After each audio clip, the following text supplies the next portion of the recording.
What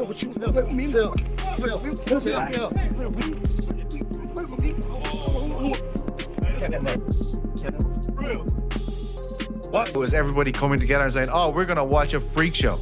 This is what this is.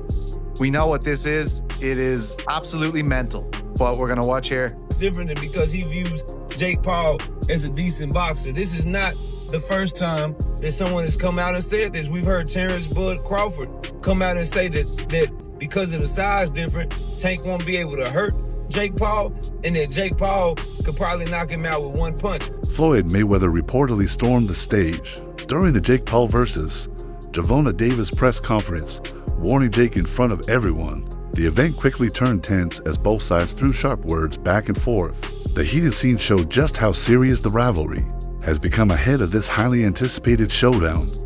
Just showing up.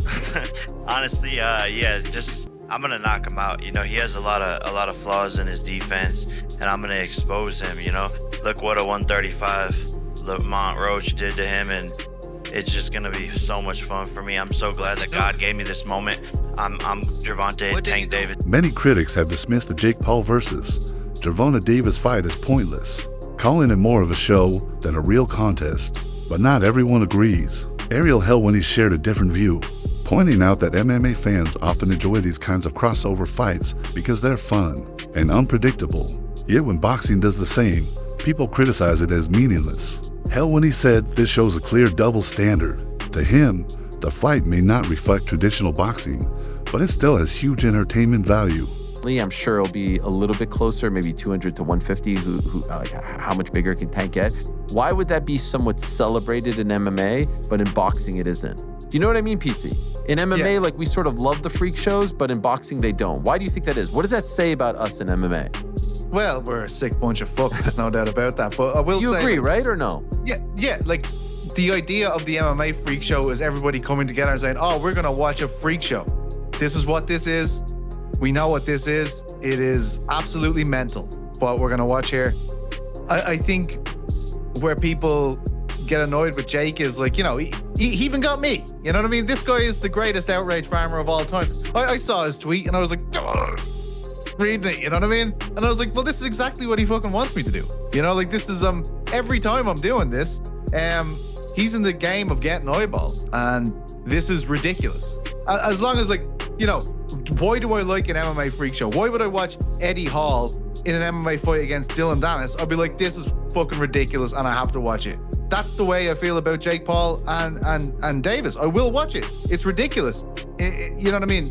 It's all of us getting together to go to the circus for the evening. I think the reason why there's pushback against it when Jake does it is because Jake, and obviously tactfully, is going like, what are you talking about? This guy's a world champion. I took out Mike Tyson. He's a world champion. And then I'm going to take out Canelo and stuff like this. Like, he's winding us up. He's not agreeing to the stipulation that we're all agreeing on, which is, this is a freak show. This is absolutely mental. As long as we can agree with that, we can all enjoy it collectively. But do you not think he does agree to that? Do you not think he knows what this is? No, I do. Floyd Mayweather also shared his thoughts on the fight, saying that while the Paul brothers do things people might not understand, they should be allowed to do their thing. However, he added that Jake's boxing skills haven't truly been tested yet. Jake has never gone up against someone with real experience or elite talent, someone who represents what true fighters bring to the ring. Like I said before, they know what they're doing. Both brothers. Logan as well as Jake, they know what they're doing, so they're doing. The upcoming Gervonta Davis versus Jake Paul fight has split fans and boxing experts alike. Many believe the matchup feels off, saying it doesn't fit the spirit of professional boxing. Longtime Davis supporters, who followed his rise in knockout power, feel this fight is a step backward. Their criticism isn't just about Jake Paul. Being a YouTuber, it's about why Davis would even consider taking part in such a spectacle. I believe people think that Tank ain't gonna knock out Jake Paul.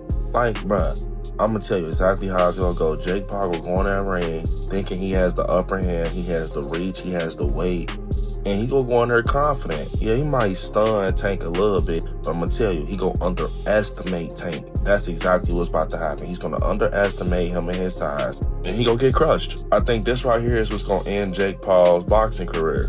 I think that Jake Paul, when you sit here and think about it, the people he fought, I'm not saying they wasn't real fighters, but they just not no Tank Davis.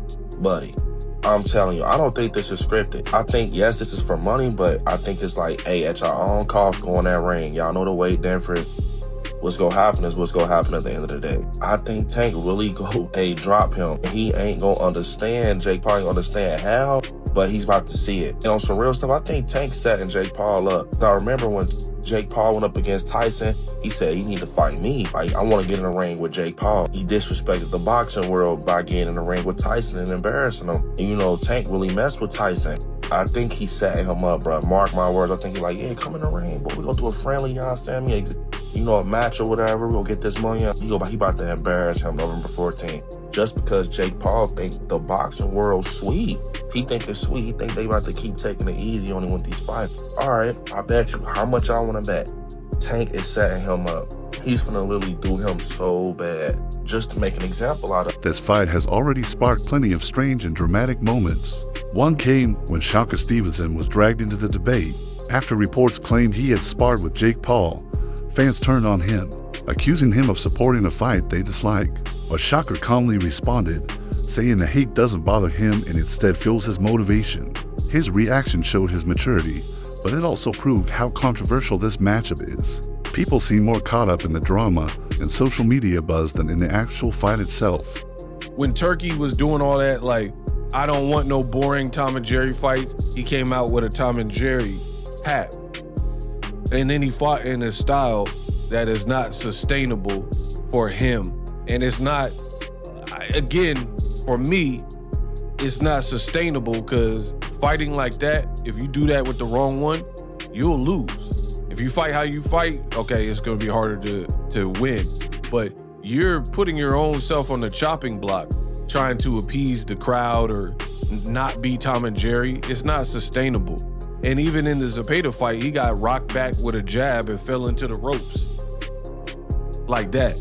So you could say I wasn't hurt and all that, but it's still a bad look. It's a bad look. People always talk about Tank, the knee, hair grease thing, but what about Shakur getting rocked into the ropes from a Zepeda jab? Even if you were off balance, you're supposed to be light years ahead of Zepeda skillfully. So to me, that still looks really bad. Like, I've watched 50 fights from Floyd Mayweather, and he's fighting way better than Zepeda level. And Canelo and these guys, they're not punching him into the ropes and he's staggering back. The optics of it look bad. So back to it, Shakur, I feel like he's trying so hard to look unbothered, but he always replies to it so you could tell he's bothered. He's like, man, I got him so mad at me. And I personally, I don't prefer that when people do that. Like, for example, Shakur's like, man, I got him tuned in and thanks for the support. Bro, they're not really supporting you. They're all the comments underneath you saying whatever you said about, I get to pick Jake Paul's brain and work with him and all that. Most of them were negative. So you're trying to, like, it's so weird because it reminds me of when I've seen people like celebrities or whatever who. Other boxers like Devin Haney and Terrence Crawford have also shared their thoughts. They believe that no matter how skilled Gervonta Davis is, fighting someone like Jake Paul brings unnecessary risk because of the size difference. Jake is taller and heavier, which could make things physically tough even if the skill gap is wide. Both Haney and Crawford said fights like this blur the line between real boxing and pure entertainment. Their views reflect what many traditional fans believe, that boxing should stay competitive and meaningful, not just turn into a business move or a show. He views Jake Paul as a decent boxer. This is not the first time that someone has come out and said this. We've heard Terrence Bud Crawford come out and say that because of the size difference, Tank won't be able to hurt Jake Paul, and that Jake Paul could probably knock him out with one punch. We've seen Shakur Stevenson's words say that this is a clown show, that this is a disgrace to boxing, that it's something that he doesn't want to be a part of, but then do everything he can to be a part of it by turning from 2-division, 3-division world champion, former unified champion, and turning himself from that into a damn sparring partner for Jake Paul. So people's words, people's actions are showing that they really, really deep down like this fight. And now you can add Devin the Dream Haney to the list of fighters. And I just find it funny because here's the thing, I disagree with him. I am only interested in this fight because number one, I'm a diehard Gervonta Tank Davis fan. And number two, I don't really like Jake Paul at all. So I would like to see Tank Davis knock his block off. But as far as a competitive standpoint, as far as thinking it's a good fight, as far as loving the fight, nah, bro, I think it's a trash-ass fight. I think Tank Davis is way too good, way too skilled, way too talented to even allow Jake Paul to share the ring with him. That is my opinion. And so as a result, my pick of the fight or my overview and analysis of the fight is the same. If it's a real fight, if this is something that Tank Davis is taking serious. Former world champion Keith Thurman offered a more balanced take. He said the same fans criticizing Gervonta Davis are often the ones who never miss his fights. According to Thurman, people love to complain but still tune in because Tank always brings excitement. He explained that all this controversy actually keeps Davis in the spotlight and proves his influence in the sport. Thurman believes that no matter how much criticism surrounds this matchup, fans will still watch. To him, that shows how powerful Davis's brand has become. Even his critics help make his fights successful. First off, don't watch Tank. Don't do it. You know what I'm saying? You support it, then what you doing? You can't not support and support at the same time, right? So if you're a boxing purist, then this fight with Roach is really more for you. It's going to be more up your alley, you know?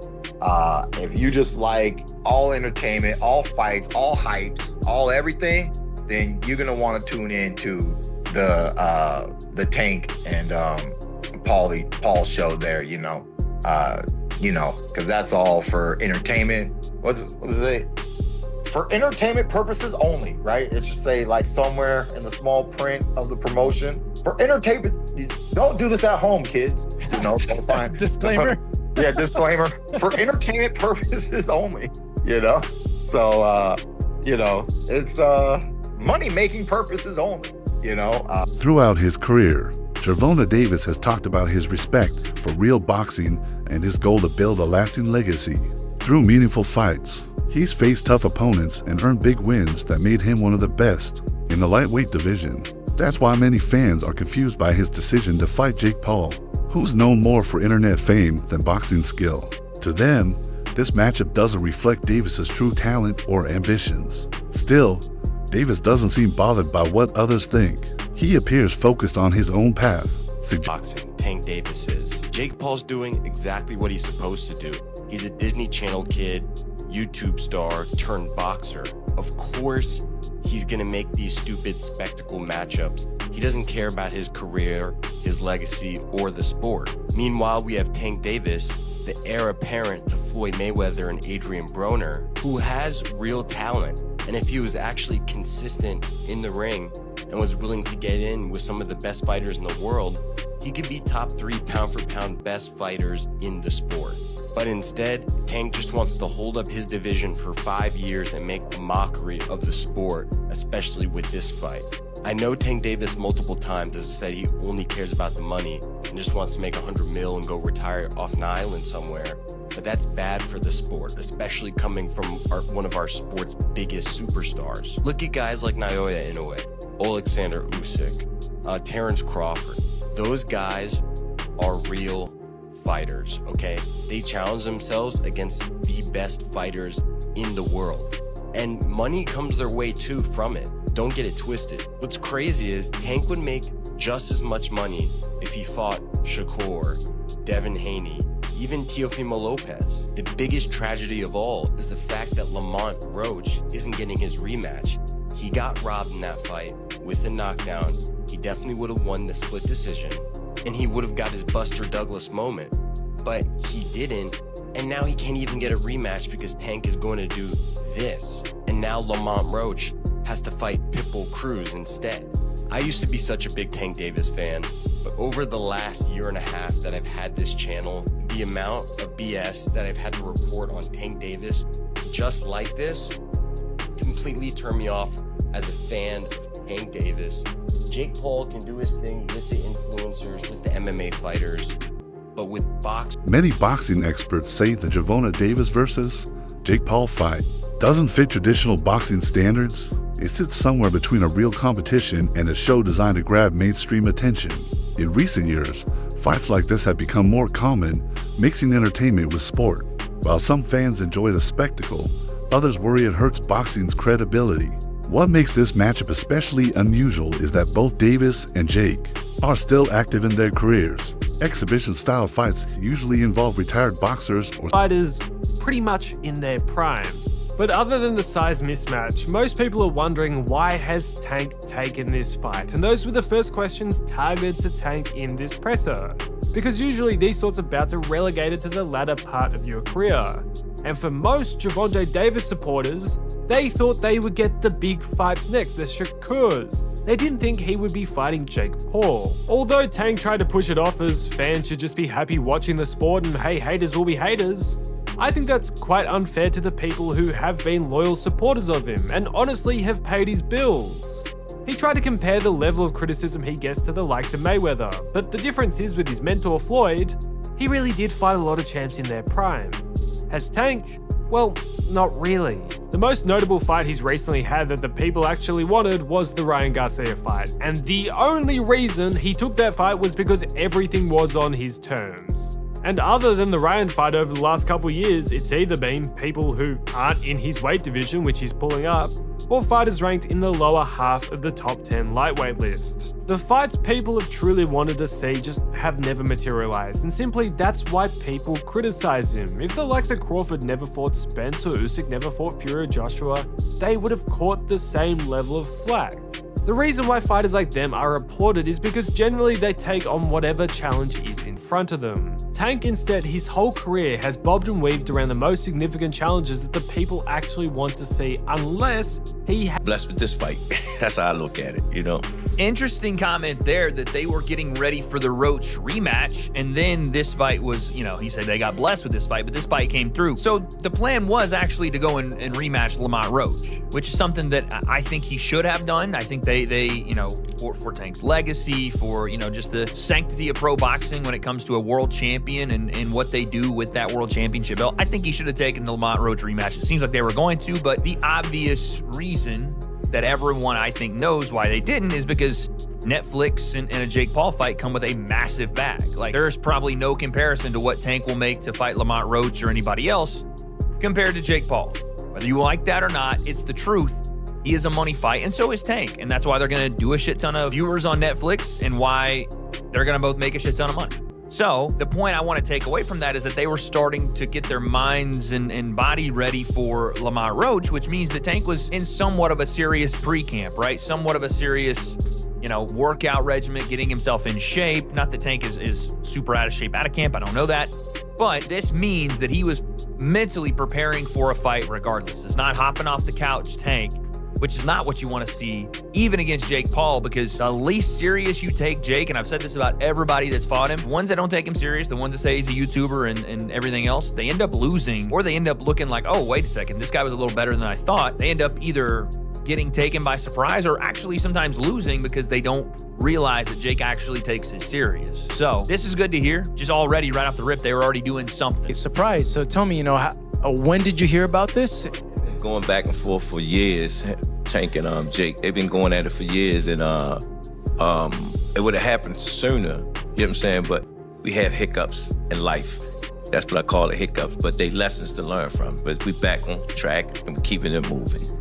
When you heard about the fight, were you like, wait, what? Like, we're doing what? Actually, when I heard about the fight, they called me and said, what you thought about the fight? I said, the fight doable. You know what I'm saying? Because I watched Tanky for years, and I watched other young men and gyms, you know, deal with big guys. You know what I'm saying? Yes, he's big.